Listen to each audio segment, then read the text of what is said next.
What will Matt Eberflus's defense look like in 2025 with the Dallas Cowboys? We'll break it down on this episode of the Locked On Cowboys podcast.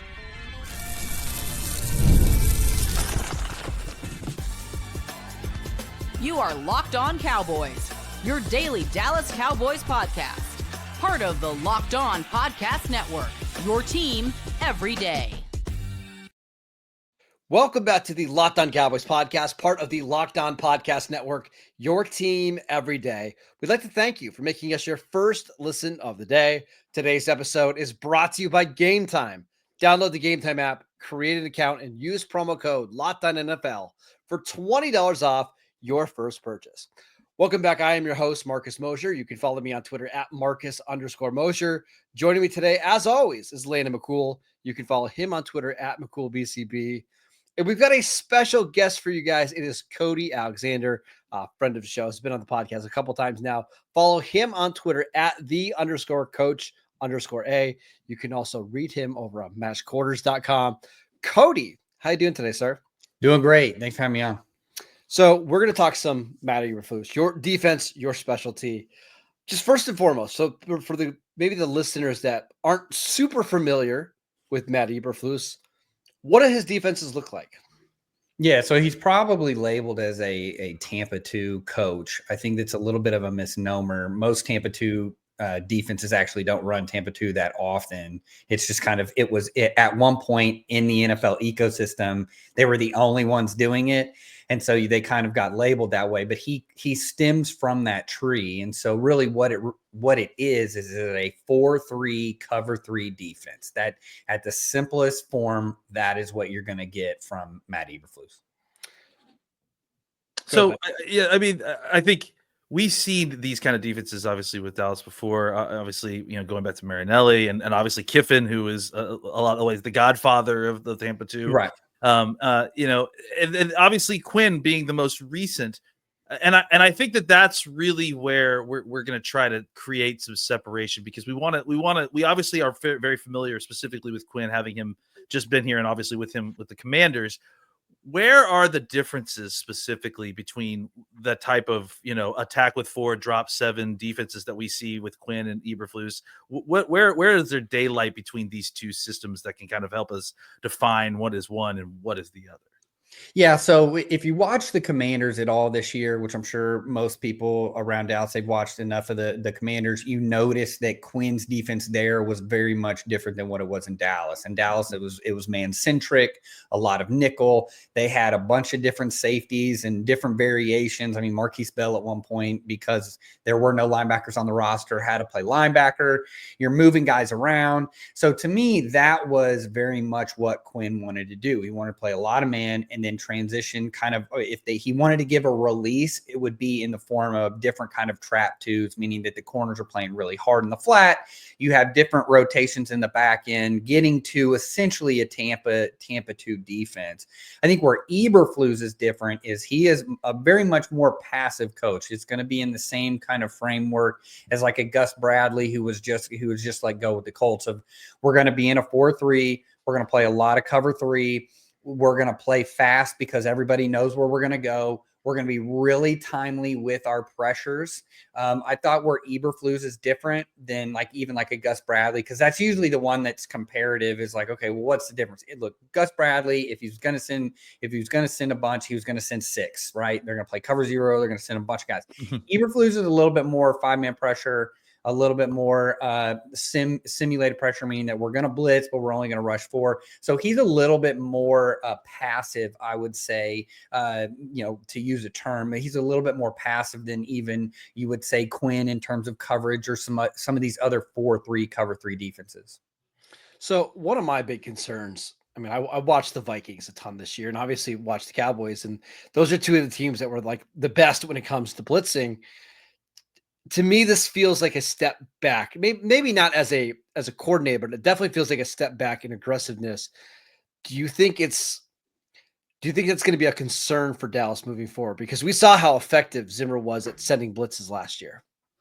Yeah, Zimmer to Eberflus is going to be a step back in the terms of how much pressure. I thought there were times this year the Bears did send some pressure, a lot of 5-man pressures, mostly in the form of just kind of sending a backer through a gap, trying to create one-on-ones. And what I think the difference is that this is very much a defensive line centric defense. The edges have to show up. The biggest adjustment made last season, not this season, but last season, getting Sweat from the Commanders really amplified the pass rush and really allowed them to have not only a solid run defense, but also then to kind of blossom into one of the better pass rushing defenses. You fast forward it to this year, the pass rush was there. The pressure was there. What happened was they lost Andrew Billings, who was their nose guard. And the moment that they lost Andrew Billings, they literally took a nose dive in terms of production. So this is one of those defenses that is very D-line reliant, meaning the 4 guys that play there. It's different than the 49ers in the sense that it's super aggressive, or the Schwartz where it's super aggressive from the Browns. This is more of a, gap control defense. We're going to fit the run really nicely. We're going to rush the passer when we have the opportunity to, which I think fits at least the edges anyway in Dallas. So, I would think, obviously, and we'll talk about this more in the next segment, that means that we might need bigger defensive ends to kind of fit those gaps a little bit better to contain the edge. But before we get into that, I do want to talk about this. One of the other things that Quinn was kind of well known for, or at least during his time with Dallas, was being really good, and you kind of mentioned it, at moving guys around to kind of create mismatches. I mean, obviously, specifically, I'm talking about Micah Parsons, and this was also something that Zimmer had become really good at, just putting Micah in different spots to kind of create areas to succeed. This is something I'm a little concerned about with Eberflus as well. I don't know that this is something that he's had a lot of experience with that I've seen. Do you think that that's a personnel issue, that he just didn't necessarily have a Micah Parsons to play with? Or do you think that that's more of a philosophical belief with Eberflus, that he likes to have his guys in their spot and know what they're doing well enough to play fast?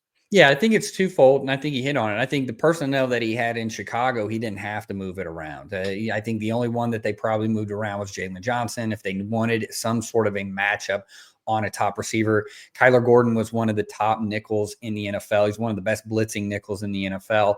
They have 2 really good linebackers inside. So to me, it was more or less, we don't really need to do anything. They also didn't have a dynamic guy like Parsons. I think what Parsons can do for somebody like Eberflus is kind of expand that creativity. Okay, maybe we can move him around, play him some off ball. I know that's always a big comment around here, but Zimmer figured it out and Quinn figured it out really quick, that he's not like Parsons is not very good in coverage, but he is really good when blitzing a guard from depth.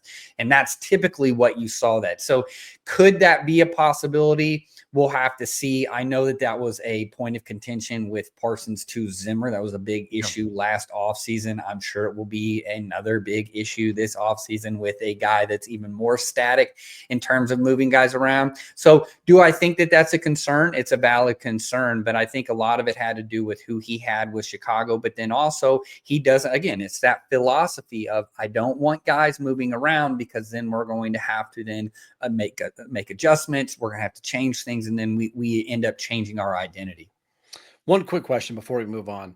We saw under Dan Quinn, this team stunted like no other team did in the league. Yeah. I mean, their stunt rates were unbelievable. Do you think that's going to return with Eberflus or no? Yeah, they didn't really stunt that much. It's more or less, like I said, it's more or less a gap control. But I do think that you're going to see, when you don't bring pressure, you have to move the front at some point, especially if you're going to play some of the Tampa 2 that they do play. You will see some stunting out of that to kind of cancel gaps and do things like that. So I do think it's probably more a 50-50 in terms of looking at it, like blitz to stunting.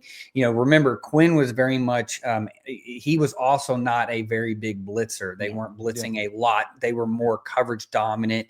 And then you're using that front. So you were using stunts to create those pressures. I think Eberflus is kind of in the middle. He tends to be kind of on the lower end of blitzing and then kind of the lower end of stunting.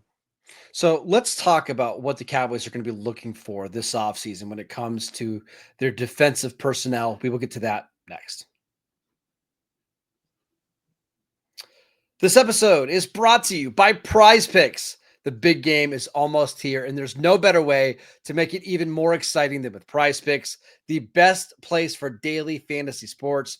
And with over 10 million members and billions in winnings awarded, PrizePicks makes it fun and simple to get in on the action. Here's how it works. You pick more or less on at least 2 player projections, and if you're right, you can win up to 1,000 times your cash. PrizePicks even has a free pick for the big game where Patrick Mahomes only needs to throw for 1 yard to win. Pair that with one other correct pick, and you are cashing out. This week, I'm looking at the board and I'm selecting the more for Travis Kelce on receiving yards. I just think he's going to get peppered with targets over the middle of the field. So go check it. Go check out the numbers, the projections for Kelce, Xavier Worthy, and the rest of the Chiefs offense. Go download the app today. Use promo code LOCKEDONNFL to get $50 instantly after you play your first $5 lineup. That is promo code LOCKEDONNFL for $50 instantly after you play your first $5 lineup. PrizePicks, run your game. Welcome back to the Locked On Cowboys podcast. We'd like to thank you for making us your first listen of the day. We are here with Cody Alexander discussing the Cowboys defense under Matt Eberflus. And Cody, let's talk about personnel here, because under Dan Quinn, it was all about speed, right? Under Mike Zimmer, he wanted some bigger guys, some bigger linebackers. Let's focus on the defensive line first. What do you think Eberflus is going to want from his pass rushers, from his defensive tackles here?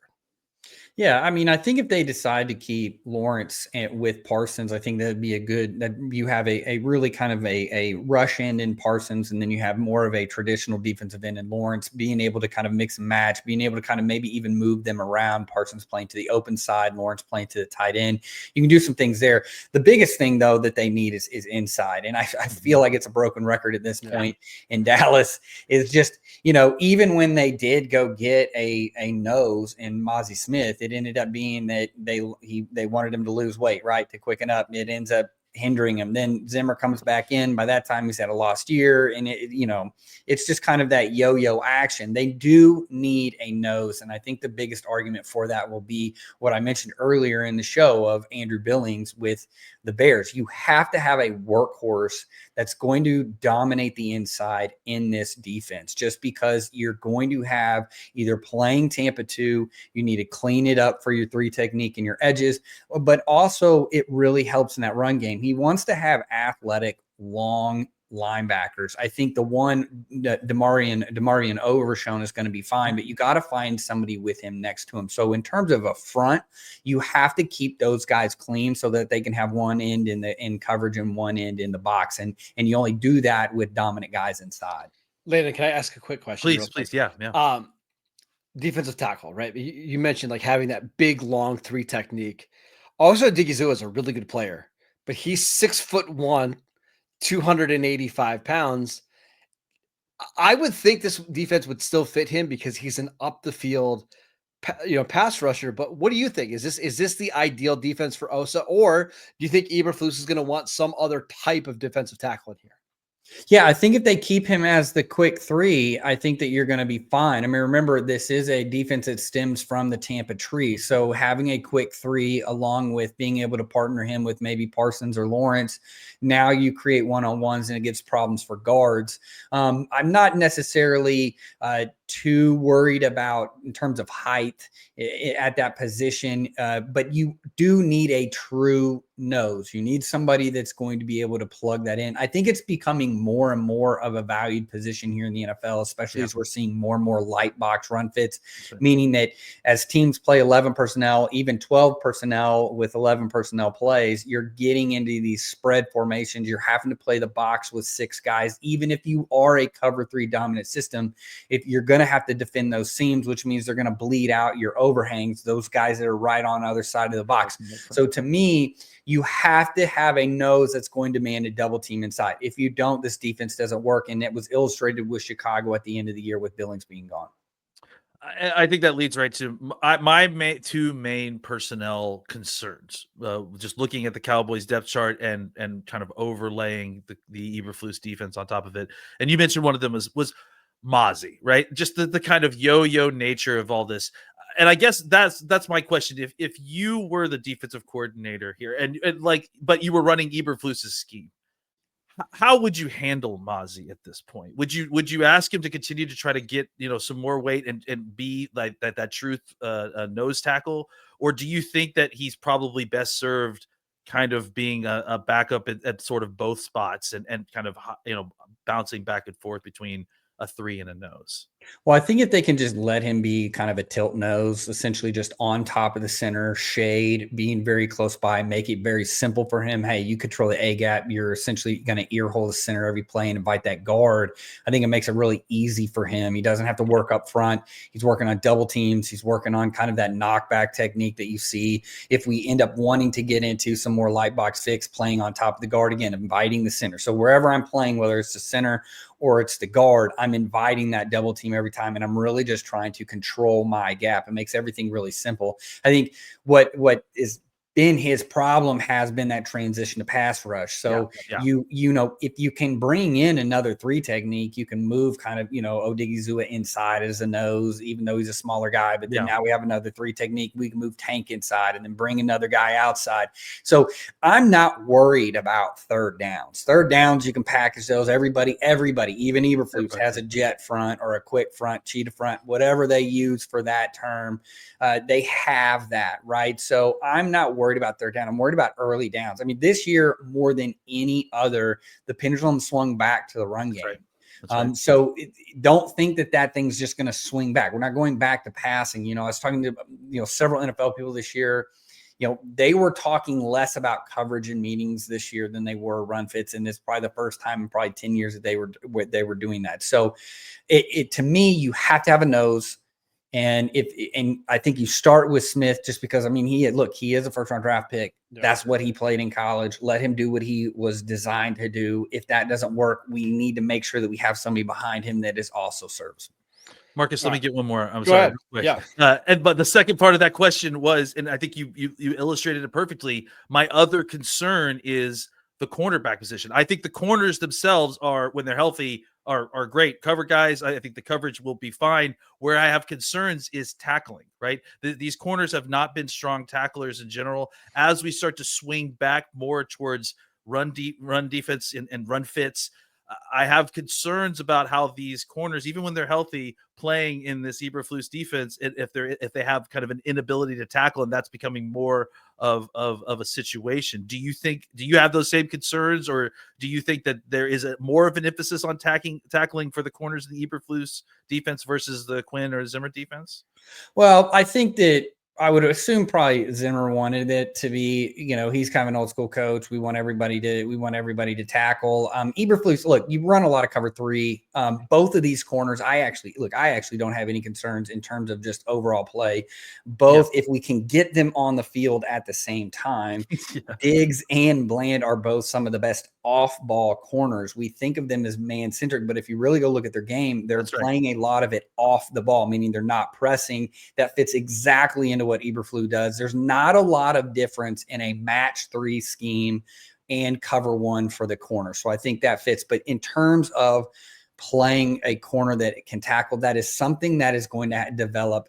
They're going to have to work on that, and they are going to be asked to do that just because the run games are going to be it. So is it a concern? Yes, but typically those corners aren't blocked for a reason. Cody, I want to ask you about the defensive ends in this scheme, but it's going to be a little bit longer of a conversation. We'll do that next. This episode is brought to you by Gametime. Are you looking for tickets for your next big event? Maybe last-minute tickets to the big game next week? Whether it's a concert, a comedy show, or a sports game, finding the right ticket at the right price can be a headache. But with Gametime Picks, it's never been easier. Let me tell you how it works. With Gametime Picks, the app does all the hard work for you. It curates the best deals so you don't have to waste your time searching through endless ticket listings. I've been using Gametime Picks for at least several years now, and here's why I love it.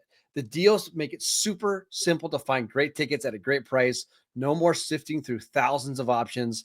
I went and got some NFL tickets this year. Super cheap, super easy. One of my favorite things about the Gametime app is that you can get a panoramic view of your seat in the app before you buy.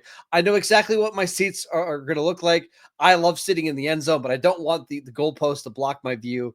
It's so easy in the app to see what your seats are going to look like. And the best part, you're covered with Gametime's lowest price guarantee. And if you find a better deal elsewhere, they'll refund you 110% of the difference. Plus, your tickets are guaranteed to be delivered on time with easy cancellation options if something comes up. Ready to make your next event even better? Download the Gametime app, create an account, and use promo code LOCKEDONNFL for $20 off your first purchase. Terms apply. Again, that is promo code LOCKEDONNFL for $20 off. Download Gametime today. Last minute tickets, lowest price guaranteed. Welcome back to the Locked On Cowboys podcast. We'd like to thank you for making us your first listen of the day. For your second listen, check out the new Locked On NFL show. 2 shows every single day. 1 in the morning with Tyler Rowland, 1 in the afternoon with Tony Wiggins, available wherever you get your podcast. All right, Cody, let's talk about the Cowboys defensive ends here because they already have one sub 255-pound edge rusher. I'm being nice to Micah because he's probably not 250, but this isn't a draft podcast, but I'm looking at some of the names that could be available for the Cowboys at 12, and you're seeing the listed weights of like 6'3", 251, 6'3", 242 in James Pierce. Do you think that other defensive end outside of Micah, because I'm not sure DeMarcus Lawrence is going to be back, does that have to be a bigger guy, or do you think Eberflus can get away with 2 smaller defensive ends? The only way you get away with 2 smaller defensive ends is if you're really big on the inside. That way, okay, so no, we're good then. I was trying to just be nice about it, but yes, it's going to be tough to play essentially a really light nickel. Basically, a 2-4 is what you would end up playing there. Essentially, with basically 4 linebackers or linebacker-sized defenders. It's going to be really, really tough to not basically make everything a third down look. So yeah, we can cross off Mike Green and James Pierce and all those guys as well. You need a big, I do think if you're going to have a guy like Micah, you've got to have a bigger guy, a more traditional defensive end on the other side, especially if you're not going to play a 3-4. It'd be completely different if we were transitioning to a 3-4. I think then, okay, fine, let's go get a different edge. It's a quick fix. We got it. We can have 2-3, 3 techniques, and we got a nose. We'll park Mazi Smith right on top of the center. I just think that if you're going to go to a 4-down defense, this is what it is. You in a more traditional set 4-down defense, you have to have a big guy if you're going to have a rush end on the other side. So, Landon, that means you and I are going to be doing lots of scouting reports on Shamar Stewart and Michael Williams over the next couple of months, right? Yeah, 290 is not too big to be a defensive end in this system. No. So we'll definitely check out all those guys. I think that also does bring up another thing about the Zimmer, the transition. I think we've talked about some of the transitional problems that are going to come up in just the personnel change that might need to happen, to some of the differences in the X and O's from the defensive coordinators the Cowboys have had the last 2 seasons, and now this being a 3rd defense coordinator in 3 seasons. We've talked about the positive comparisons, the things that are similar with Quinn and what we've had with Eberflus, and we've talked about the strong contrast in the way Zimmer is more of an attacking defense and Eberflus is a little bit more passive in its approach. Can we talk about some of the things that there are crossover between the Zimmer defense and in the Eberflus defense, like things that at least that may be some connective tissue in coverage or anything like that? And then also, one thing I have heard criticized about Eberflus that I think is different from Zimmer, and you tell me if I'm wrong here, is the kind of lack of rock and roll in the safeties a little bit, just like a lot of like not changing the looks pre and post snap. Is there a lot of disguising going on with Eberflus, and is that something that we should expect, or is that not part of his game necessarily? Yeah, I think that there's definitely more than what Zimmer was. Zimmer was pretty much, look, Zimmer has this, I think it's a little bit overblown, but Zimmer was always considered, he's very blitz centric because of his double A gap pressures that he had in Minnesota. If you actually go back and you look at it, His blitz rates are essentially what Eberflus's was, or a little bit higher. So yeah, okay, he's blitzing a little bit more. He does send more 6-man pressures than Eberflus does. I mean, that's one of the biggest differences. You were at about 11% 6-man pressure, 6+, whereas for the Bears, whereas Zimmer's pushing that up to more or less like 15, 16, 17. So you have a big difference there. But in terms of just philosophy, cover 3 is kind of cover 3. Zimmer ran Tampa. He ran more quarter. He wanted to run more quarters than he wanted to do that, though the Bears were running a little bit more quarters this year. Just as look, everybody in the NFL, everybody's doing it. Yeah, right. Yeah. At this point, what you're essentially doing is you're shrinking your coverage tree. So your coverage catalog, you're shrinking it a bit, and you're just, instead of being man, you're just moving it more to zone. So we're going to have more cover 2, right? We're going to have more cover 3 than by far, because we're taking away the coverage diversity. We're kind of stacking that now in the cover 3 world. Eberflus does run some middle of the field disguise. It wasn't like they were at the very bottom like you would do. See, that's the thing with Zimmer. Zimmer was multiple, but you knew it was going to be too high. So you were either getting cover 2 or quarters, depending on where the safeties were. Closed post, you knew you were getting cover 3 or man, depending on where the safety was. So you weren't really shocked at what you're getting. I think Eberflus puts a little mix. And then I think the more we marry this kind of Fangiofication of the NFL, kind of everybody is starting to work from a 2-high shell, that really unlocks a cover 3 defense, because you can now drop safeties into different areas. And I think Eberflus did a little bit of that. We're just not going to see a lot of the exotic stuff that you see kind of within what like the Eagles were doing and things like that. You're just not going to see that, but they do run it a little bit more than what Zimmer was doing. Last question, Cody, before we get you out of here. I think there's a lot of Cowboy fans that have mixed feelings on this hire. Just in your opinion, like, how should Cowboy fans feel about Eberflus as their defensive coordinator? Yeah, I think that look, we've heard this enough. I'm local to Dallas, so I hear this stuff all the time. My rabbit ears are up. I pay attention to the NFL. I live here. So I hear all the time. I hear all the things of we want to keep consistency, camaraderie, like we want to align. Everything wants to be the same. Now, you're 3 coordinators deep now in 3 years. I think there's a lot of carryover from Quinn, not necessarily Zimmer. They're probably going to have to get out their Quinn notebooks a little bit. People, if you remember, Quinn comes from the Pete Carroll tree. It's very much cover 3. Pete Carroll and the Tampa 2 system are pretty much, they're very similar in nature and language and things like that. So, to me, I think that I would not be so worried about that. If you are disappointed, you're probably disappointed that you didn't get kind of maybe a sexier name. But the one thing that Eberflus is, he knows how Dallas works. He knows what it's like working in Dallas because he's been here before for a very long time. I think that he's a proven linebacker coach and a developer of defensive talent. If you go and you look at the Chicago Bears, that defense, look, their defense was terrible this year. It fell off a cliff. He got fired. They lost Andrew Bill. There's a lot going on, but he was able to develop that roster into something pretty special. Both those linebackers are played or were projected higher than typically you would think. The defensive line played probably above. They punched above their weight in terms of outside of Sweat. Everybody else is kind of punching above their weight. The corners, again, Jalen Johnson turns into an all-pro. So Kyler Gordon, Tyler Stevenson on the other side. So what I'm excited about as somebody that lives in this area, if I'm a Cowboys fan, I know I'm getting a guy that's a proven developer of talent.